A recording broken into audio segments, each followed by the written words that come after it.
Be glad to see you then. Amen. We're going to go right into our lesson tonight. It's going to be in chapter 12 of Zechariah. Chapter 12 of Zechariah, and I'm actually going to read verses 1 through 9, so I think we should be able to get through that. That's a little bit more than half this chapter.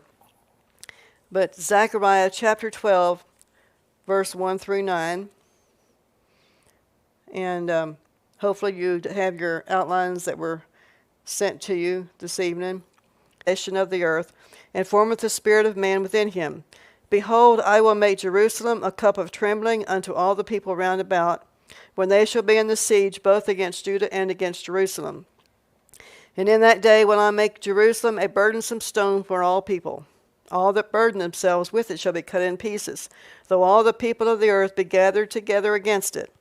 In that day, saith the Lord, I will smite every horse with astonishment, and his rider with madness, and I will open mine eyes upon the house of Judah, and will smite every horse of the people with blindness. And the governors of Judah shall say in their heart, the inhabitants of Jerusalem shall be my strength in the Lord of hosts their God. In that day will I make the governors of Judah like a hearth of fire among the wood, and like a torch of fire in a sheaf. And they shall devour all the people round about, on the right hand and on the left, and Jerusalem shall be inhabited again in her own place, even in Jerusalem.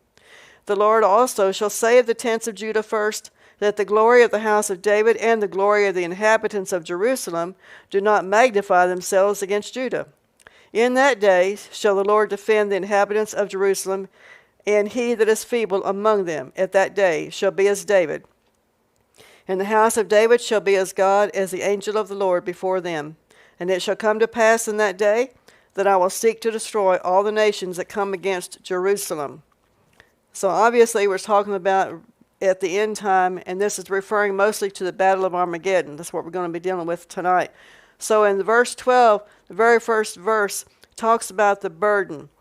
The reason the word burden is used is because it's talking about and predicting the worst days that Israel will have ever seen. Now, we know in the past, when you study the history of Israel, they've had some bad things happen in the past. They've had a lot of horrendous battles they've gone through.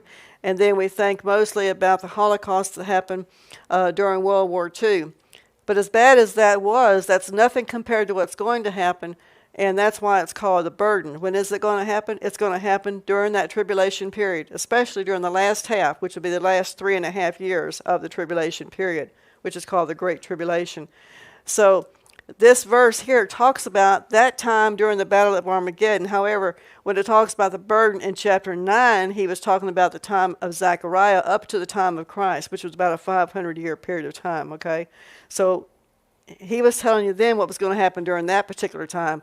This burden he's talking about is what's going to happen during the Battle of Armageddon, so it's a little bit different. But it all is very, very important. Now, the word is considered important to know, but because of her rejection of the Lord, she is going to come against some terrible, terrible things.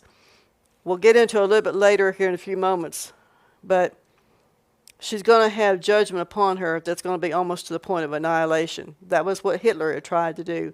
That's what Haman tried to do. That's what other people have tried in the past to do, but it hasn't happened yet. Israel actually is the only nation who is still in existence after all these many, many years. They still have their original language, and that's the only nation that's ever had that happen, only group of people. So God is not through with them. He's not pushing them aside, but he wants to make sure that they have enough judgment so that they will turn to him, and that's his whole purpose in bringing the judgments upon them. He loves his people. He wants them to come to him. But there's going to be some horrific things happen to them. Before she repents of her sins and her rejection of the Lord, she will have to endure a lot more judgment, even to the point of near annihilation. But here's the good news. The good news is chapter 12 foretells about Jesus coming during that Battle of Armageddon and how he's going to come and deliver them as he has delivered them in past, because he has delivered them in times past from battles and from wars. One of the main things that God intended for the nation of Israel was to be the premier nation. They have not been the premier nation. Now, when you look at Israel now, Israel is very prominent now as far as technical things. the scientific things, medical technology. They're doing a lot. They're very, very intelligent people. They're putting a lot of scientific things out there for us. They're putting a lot of technology that we use. In fact, the cell phone actually came from Israel. The Jewish people, they actually invented the cell phone. And so I'm not real sure that's always a good thing. But no, we do need the cell phone, I'm sure. But a lot of things have come from there because of technology, because God has given them that wisdom.